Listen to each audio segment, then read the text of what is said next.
जो बाहर की सुनता है वो बिखर जाता है, जो अंदर की सुनता है वो निखर जाता है। वेरी गुड मॉर्निंग फ्रेंड्स, स्वागत है आप सभी का आपके अपने चैनल ऑनलाइन स्टडी पॉइंट में। और आज है 13 जनवरी। आज हम देखेंगे 13 जनवरी के महत्वपूर्ण करंट अफेयर्स प्रश्नों को। दोस्तों, लेकिन उससे पहले अगर आपने अभी तक हमारे चैनल को सब्सक्राइब नहीं किया है तो फटाफट सब्सक्राइब कर लीजिए और साथ ही बेल आइकन ज़रूर दबा लीजिए ताकि हमारे वीडियोज़ की नोटिफिकेशन आपको मिलती रहें। चलिए शुरू करते हैं आज की वीडियो को और देख लेते हैं आज के महत्वपूर्ण करंट अफेयर्स प्रश्नों को। आज का पहला सवाल है, किस अधिकारी को यूपीएससी के सदस्य के रूप में नियुक्त किया गया है? तो इसका सही जवाब है दोस्तों ऑप्शन सी, शीलवर्धन सिंह। शीलवर्धन सिंह को यूपीएससी के सदस्य के रूप में नियुक्त कर दिया गया है। और वर्तमान समय में यूपीएससी के चेयरमैन कौन है? तो आपको बता दूं कि डॉक्टर मनोज सोनी यूपीएससी के वर्तमान अध्यक्ष के रूप में कार्य कर रहे हैं। तो इसे आप लोग ध्यान रखिएगा। अब देख लेते हैं, केंद्रीय औद्योगिक सुरक्षा बल के पूर्व महानिदेशक शीलवर्धन सिंह को यूपीएससी के सदस्य के रूप में नियुक्त कर दिया गया है, जो उनके विशिष्ट करियर में एक महत्वपूर्ण कदम है। यह निर्णय कार्मिक मंत्रालय के आदेश के माध्यम से बताया गया, जो सिंह के विशिष्ट करियर में एक उल्लेखनीय उपलब्धि है। वर्तमान समय में आयोग में अधिकतम कितने सदस्य हो सकते हैं दोस्तों? तो आपको बता दें कि अधिकतम 10 सदस्य हो सकते हैं।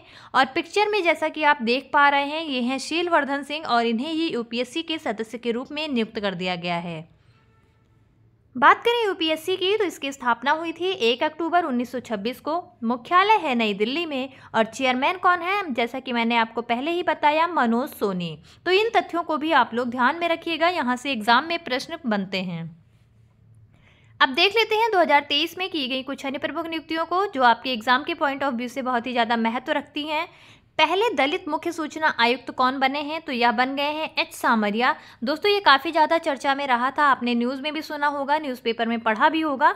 तो इसे आप लोग ध्यान रखिएगा, नोट डाउन कर लीजिए। पहले दलित मुख्य सूचना आयुक्त के रूप में एच सामरिया को नियुक्त किया गया है। मध्य प्रदेश के वर्तमान समय में मुख्यमंत्री कौन है? तो यह निर्वाचित किए गए हैं मोहन यादव जी। मिजोरम के नए मुख्यमंत्री कौन बने हैं? तो यह बने हैं लाल दुहोमा। नए कृषि मंत्री कौन बने हैं? तो यह बने हैं अर्जुन मुंडा। दोस्तों, इन अपॉइंटमेंट्स को आप लोग ज़रूर ध्यान रखिएगा, इन्हें नोट डाउन कर लीजिए और इन्हें बार बार पढ़ते रहिए।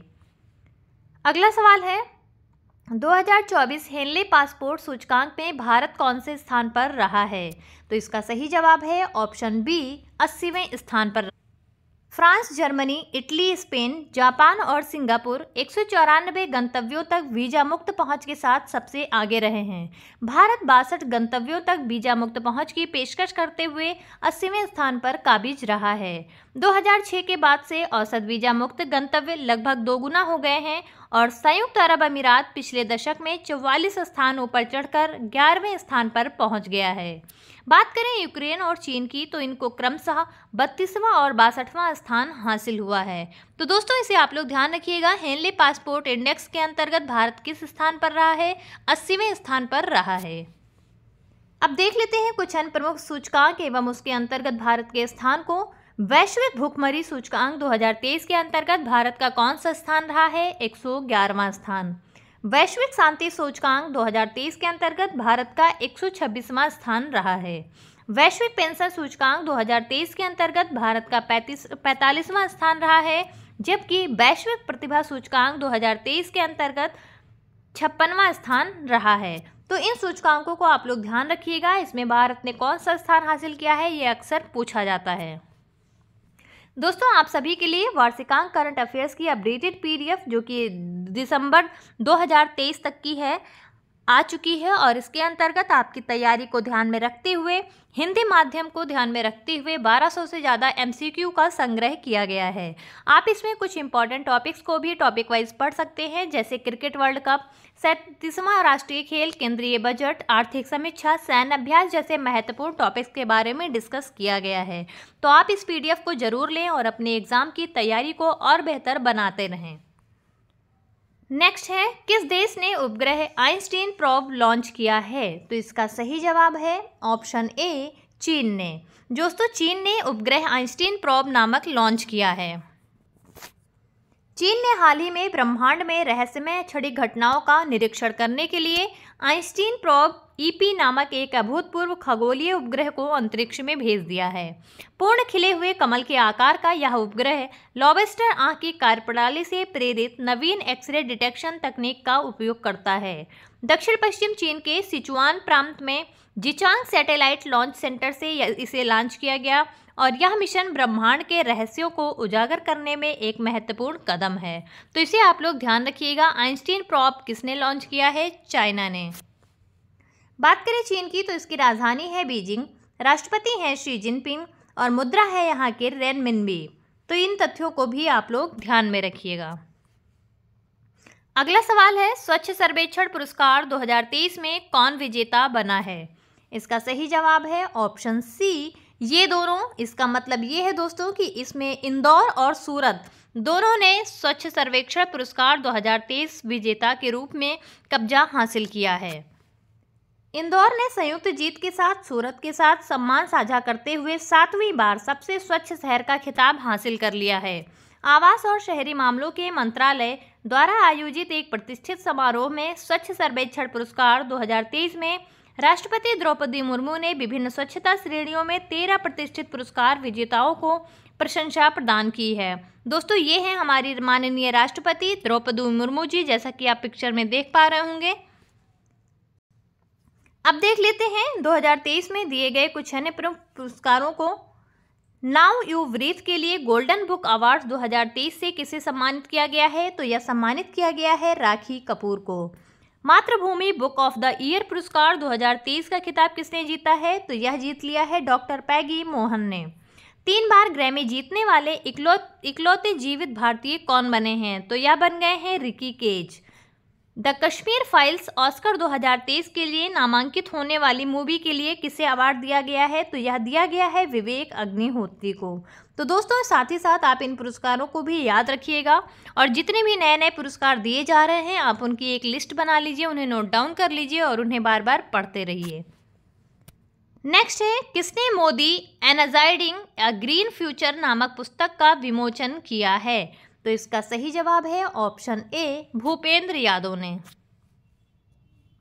पर्यावरण, वन और जलवायु परिवर्तन मंत्रालय का नेतृत्व कर रहे केंद्रीय मंत्री भूपेंद्र यादव ने हाल ही में मोदी एनर्जाइजिंग ए ग्रीन फ्यूचर नामक एक व्यवहारिक पुस्तक का अनावरण किया है। पर्यावरण साहित्य में एक महत्वपूर्ण अतिरिक्त यह पुस्तक पेंटागन प्रेस द्वारा doctor Shyama Prasad Mukherjee research foundation के सहयोग से प्रकाशित की गई है। तो इसे आप लोग ध्यान रखिएगा। मोदी जी काफ़ी ज़्यादा चर्चा में है इस समय, तो इनके ऊपर लिखी गई इस पुस्तक को भी आपके एग्जाम में पूछा जा सकता है, तो इसे ध्यान रखिएगा आप लोग। भूपेंद्र यादव ने मोदी एनर्जाइजिंग अ ग्रीन फ्यूचर नामक पुस्तक को लिखा है। अब देख लेते हैं 2023 की कुछ अन्य प्रमुख पुस्तकों एवं उनके लेखकों को। गीता आचरण पुस्तक के रचयिता कौन है? के शिव प्रसाद। द गोल्डन ईयर किसने लिखी है? रस्किन बॉन्ड ने। दोस्तों रस्किन बॉन्ड की पुस्तक अक्सर एग्जाम में पूछी जाती है, तो ये बहुत ही इंपॉर्टेंट है, the golden year. Made in India किसने लिखी है? अमिताभ कांत ने। वार एंड वीमेन किसने लिखी है? Doctor M.A. हसन ने। तो इन पुस्तकों को आप लोग नोट डाउन करके इन्हें बार बार रिवीजन करते रहिए। अगला सवाल है, किसे बेंगलोर मेट्रो के प्रबंध निदेशक के रूप में नियुक्त किया गया है? इसका सही जवाब है ऑप्शन सी, महेश्वर राव। दोस्तों ये है महेश्वर राव, जैसा कि आप पिक्चर में देख पा रहे हैं। केंद्रीय आवास और शहरी मामलों के मंत्रालय ने महेश्वर राव को Bangalore metro rail corporation limited का पूर्णकालिक प्रबंध निदेशक नियुक्त कर दिया है। यह नियुक्ति एक पूर्णकालिक MD की मांग को संबोधित करती है, जो पूर्व MD अंजुम परवेज के पिछले साल ग्रामीण विकास में अतिरिक्त मुख्य सचिव की भूमिका संभालने के बाद से लगातार बनी हुई थी। तो इसे आप लोग ध्यान रखिएगा। Bangalore metro rail corporation limited के नए MD कौन बन गए हैं? महेश्वर राव बन गए हैं। अब देख लेते हैं कुछ अन्य प्रमुख नियुक्तियों को। हिमाचल प्रदेश उच्च न्यायालय के मुख्य न्यायाधीश कौन बने हैं? M. Ramchandra Rao. UCO bank प्रबंध निदेशक कौन बने हैं? अश्वनी कुमार। औषधि महानियंत्रक कौन बने हैं? राजीव सिंह रघुवंशी। फिक्की के अध्यक्ष कौन बने हैं? शुभ्रकांत पांडा। तो इन नियुक्तियों को आप लोग ध्यान रखिएगा। नेक्स्ट है, भारत के पहले डार्क स्काई पार्क का खिताब किस टाइगर रिजर्व को मिला है? इसका सही जवाब है ऑप्शन बी, पेंच टाइगर रिजर्व को। महाराष्ट्र का पेंच टाइगर रिजर्व भारत का पहला और एशिया का 5वां डार्क स्काई पार्क वाला टाइगर रिजर्व बन गया है। डार्क स्काई पार्क से रात्रि आकाश की सुरक्षा करने और प्रकाश प्रदूषण को कम करने में मदद मिलती है। अंतर्राष्ट्रीय प्रकृति संरक्षण संघ IUCN प्रकृति संरक्षण और संरक्षित क्षेत्रों में पारिस्थितिकी को बनाए रखने के लिए प्राकृतिक अंधेरे यानी नेचुरल डार्कनेस को संरक्षित करने के महत्व पर जोर देता है। तो दोस्तों इसे आप लोग याद रखिएगा, ये बेहद महत्वपूर्ण प्रश्न है। डार्क स्काई पार्क वाला टाइगर रिजर्व कौन सा बन गया है? तो यह बन गया है महाराष्ट्र का पेंच टाइगर रिजर्व। अगला सवाल है, समुद्र पर बने भारत के सबसे लंबे पुल का उद्घाटन किसने किया है? इसका सही जवाब है ऑप्शन ए, नरेंद्र मोदी जी ने।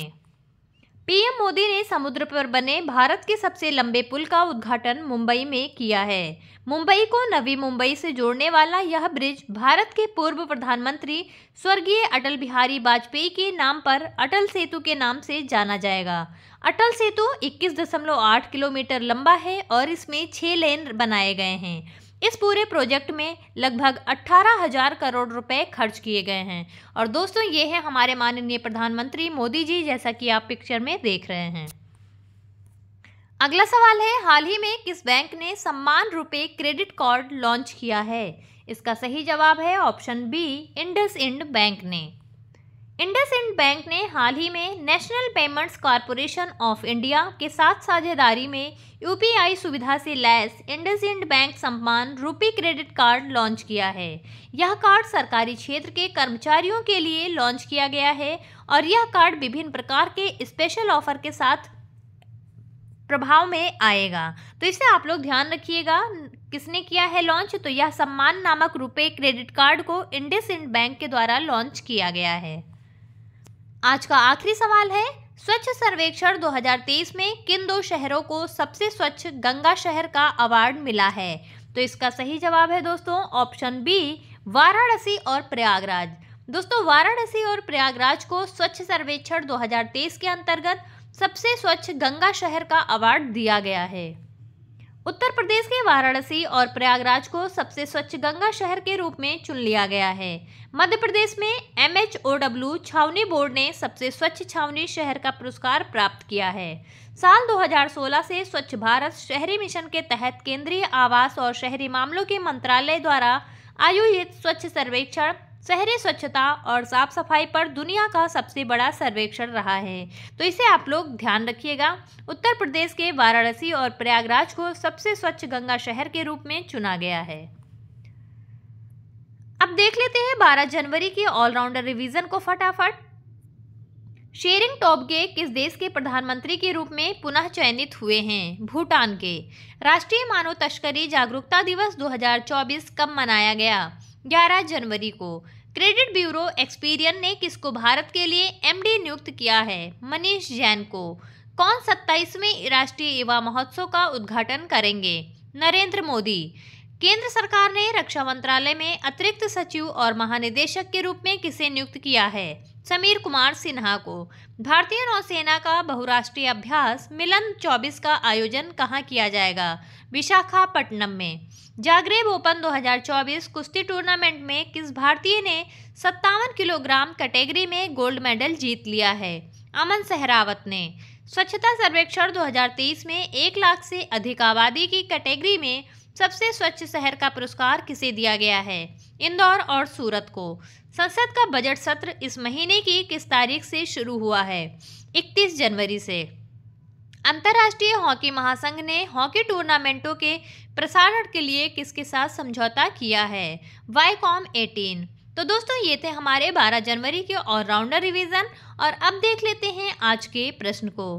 कौन 27वें राष्ट्रीय युवा महोत्सव का उद्घाटन करेंगे? दोस्तों ऑप्शंस दिए गए हैं, आप अपना सही जवाब कमेंट सेक्शन में भेजते रहें। और अगर आपको हमारी आज की वीडियो अच्छी लगी हो तो प्लीज़ वीडियो को ज़्यादा से ज़्यादा लाइक करें, शेयर करें और हमारे चैनल को सब्सक्राइब करवाते रहें। दोस्तों आप सभी का बहुत बहुत धन्यवाद। आप सभी का दिन शुभ हो।